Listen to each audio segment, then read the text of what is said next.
Koine Greek is colloquial Greek. Okay. And this is a language in which the New Testament was written, according to the way the different communities spoke the Greek. And since this was their spoken language, they wrote in that language. And they wrote in that language to record, as far as they could remember, what Jesus did, what he said, and the teachings that they themselves received.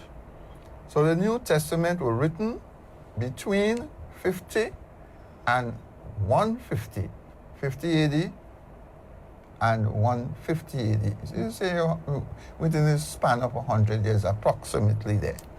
We're not going to narrow it down to anything, say precise, but within 50 to 150. And so, on account of its own concern, the church's own concern for the scriptures, listeners and viewers, on account of the church's own concern for the scriptures, and on account of its readiness to have the people listen the reading of the said scriptures in the language which they best understood, the Catholic Church had both the Old and New Testament available to its members in one single language. Within the first 150 years of the Church, and that language was in Greek.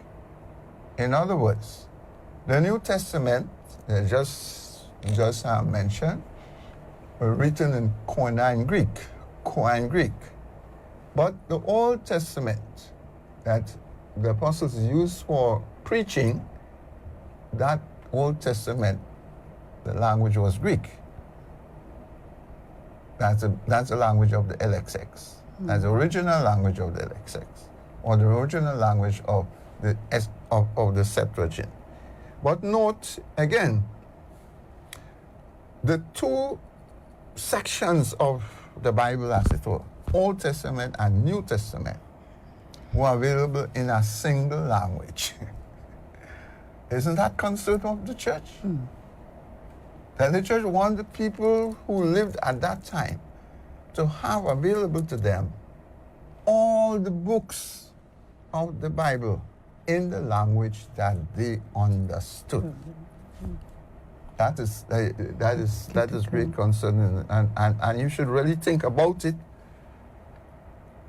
Turn it over in your mind. Do you believe? Do you believe? Do you believe? Do you believe? Do you believe?